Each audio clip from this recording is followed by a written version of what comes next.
balik lagi bersama kita di konten You Explore. Ning kanan, ning kene, ning endi bae. Kenalin, aku Safina dan aku Artia. Kali ini kita akan mengulik dan membahas sejarah dan budaya tentang gerabah yang ada di Desa Situwinangun.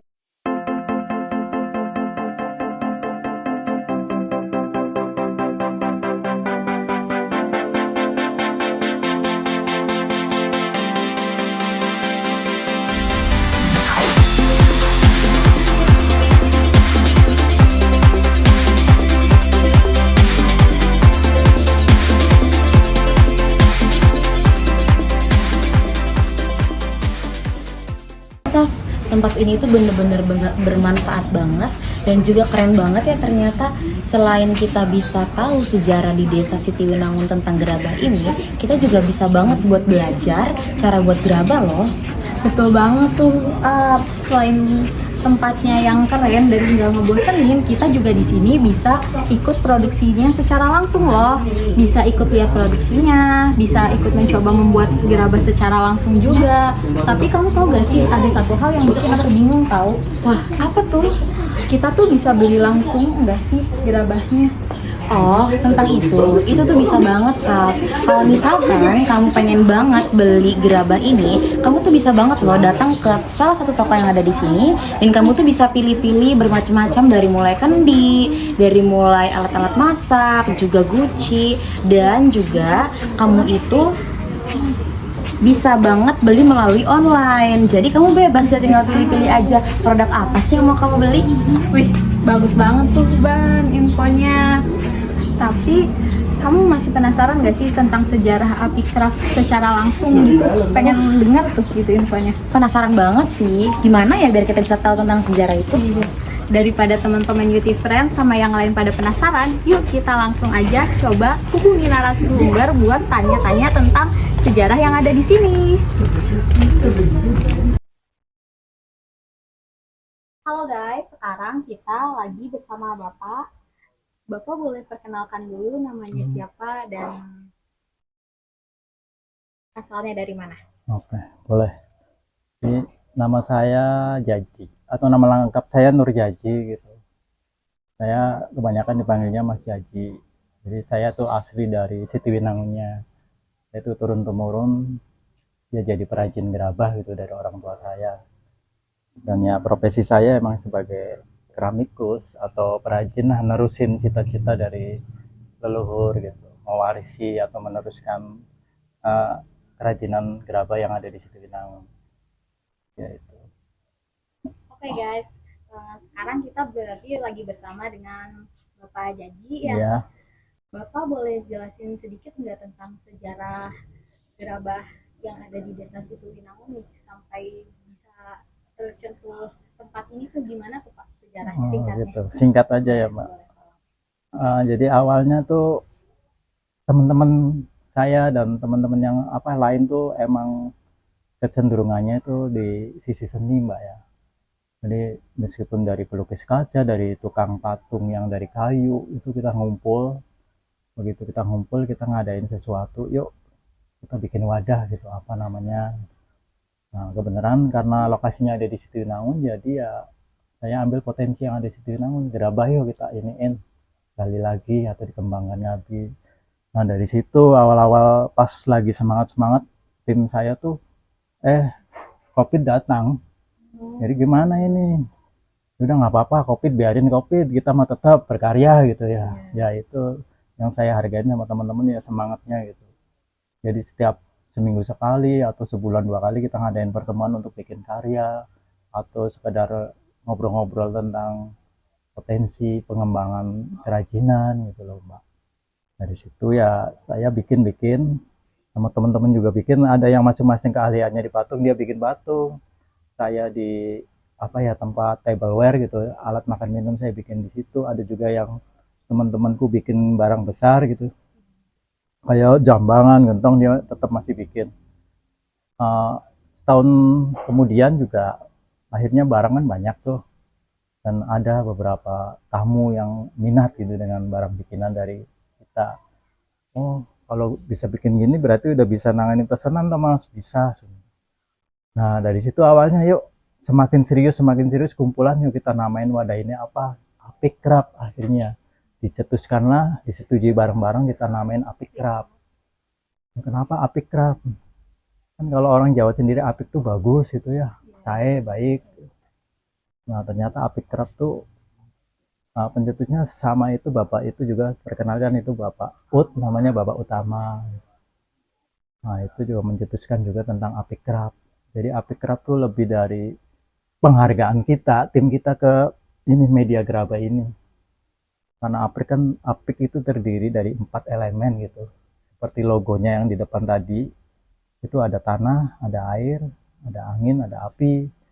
Jadi kita medianya pakai Geraba ini awalnya dari tanah, kita bentuk dengan air gitu ya.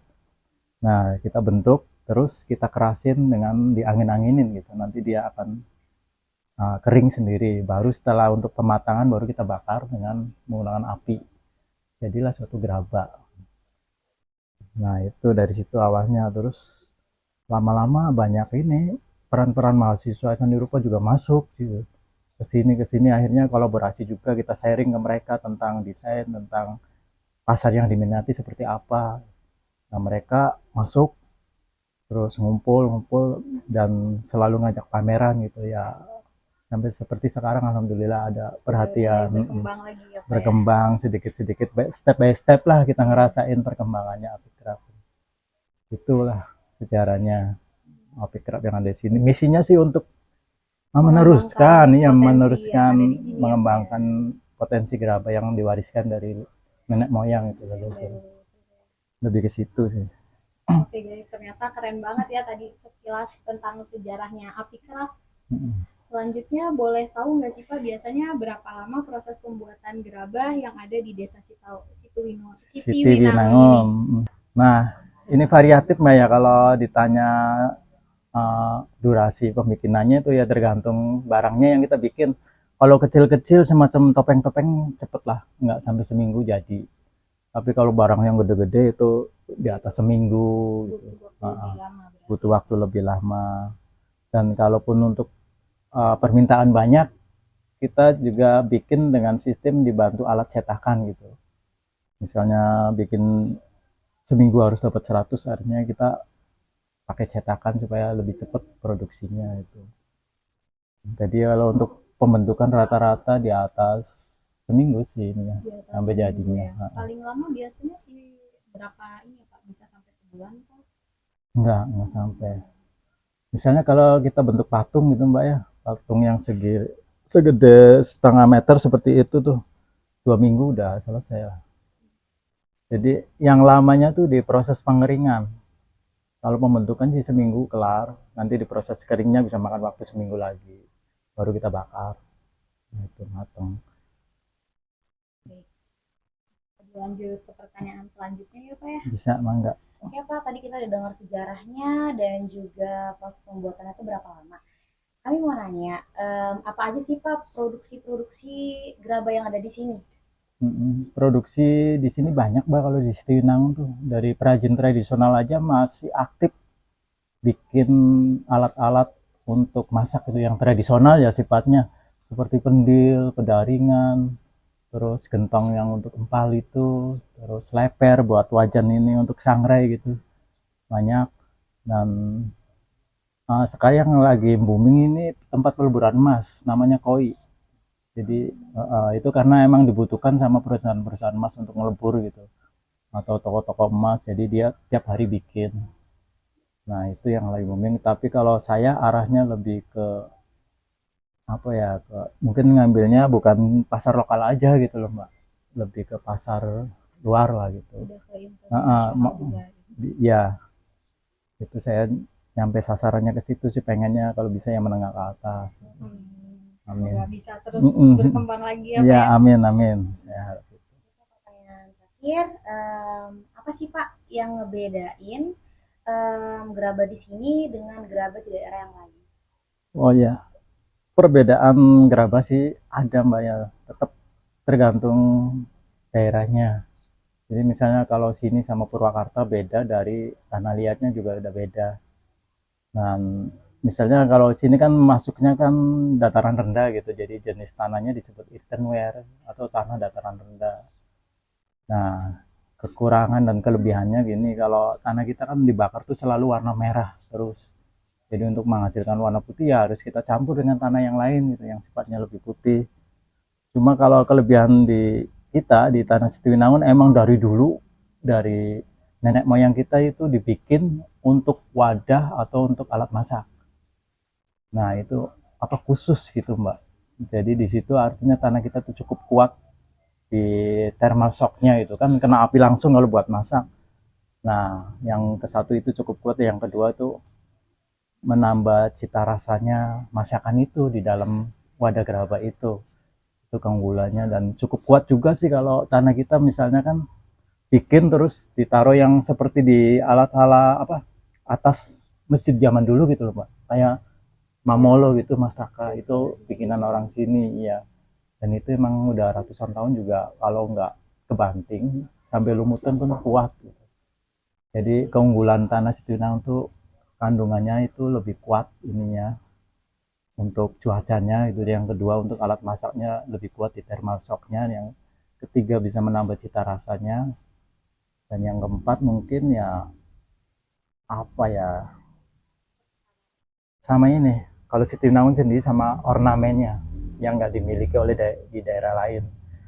Dan ornamen yang ada di Sitiwinangun sih emang ngambil basicnya cikal bakalnya dari keraton-keraton yang ada di Cirebon.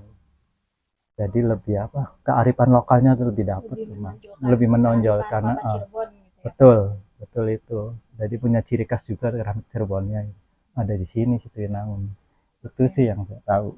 Baik, terima kasih ya Bapak ya. Nah, Nah, Youty Friends, tadi kita udah mengulik tentang sejarah dan juga beberapa jenis gerabah yang ada di Desa Sitiwinangun bersama dengan Bapak. ya, Terima kasih ya Pak Jaji atas waktunya. Sama-sama. Semoga nanti kita bisa main-main ke sini lagi nih ya Youty Friends. Jangan lupa ikutin terus keseruan yang lainnya ya. Dadah. Menurut sejarah, kerajinan gerabah di Desa Sitiwinangun diperkirakan telah ada sejak abad ke-16. Pada masa itu, desa ini memiliki sumber daya tanah liat yang melimpah dan cocok untuk membuat peralatan rumah tangga dari gerabah. Kerajinan ini kemudian diturunkan secara turun-temurun dari generasi ke generasi. Pada abad ke-19 dan awal abad ke-20, kerajinan gerabah Sitiwinangun mengalami masa kejayaan. Produk-produk gerabah seperti guci, kendi, dan peralatan masak menjadi komoditas yang banyak diminati dan diperdagangkan ke berbagai wilayah di Jawa Barat dan sekitarnya. Untuk menjaga kelestarian kerajinan gerabah, para pengrajin senior di Desa Sitiwinangun secara aktif mewariskan keterampilan dan ilmu mereka kepada generasi muda. Proses regenerasi ini memastikan bahwa pengetahuan tentang pembuatan gerabah tidak hilang seiring berjalannya waktu. Meskipun tetap mempertahankan teknik tradisional, para pengrajin di Desa Sitiwinangun juga melakukan inovasi dan adaptasi pada desain serta produk yang dihasilkan. Kerajinan gerabah Desa Sitiwinangun telah mendapatkan pengakuan sebagai warisan budaya tak benda dari pemerintah Indonesia. Berbagai upaya pelestarian dilakukan, seperti pembinaan terhadap pengrajin, promosi kerajinan, dan perlindungan terhadap sumber daya tanah liat setempat.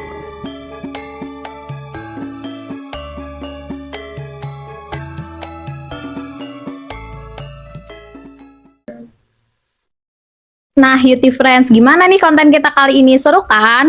Seru banget dong pastinya, karena tadi kita udah belajar gimana cara bikinnya gerabah dan juga kita udah ngeliat hasil-hasil dari gerabah yang udah jadi. Nah, salah satu contohnya yang ada di belakang kita ini nih guys, macem-macem dan juga unik-unik, pasti keren-keren banget dong. Produk-produk ini itu mengandung unsur budaya dan juga sejarah loh, Youty Friends. Selain itu, desainnya juga unik-unik banget. Jadi buat kalian semua yang pecinta sesuatu yang berbau vintage ataupun yang unik-unik, boleh banget langsung datang ke Api Craft. Tempat dan alamatnya nanti kita cantumin di deskripsi di bawah ini ya. So, buat kalian yang punya rekomendasi tempat untuk kita kunjungi di konten UX Store, kalian bisa banget komentar, dan juga kalian jangan lupa untuk like, komen, dan subscribe. Oke guys, thank you for watching. Bye bye.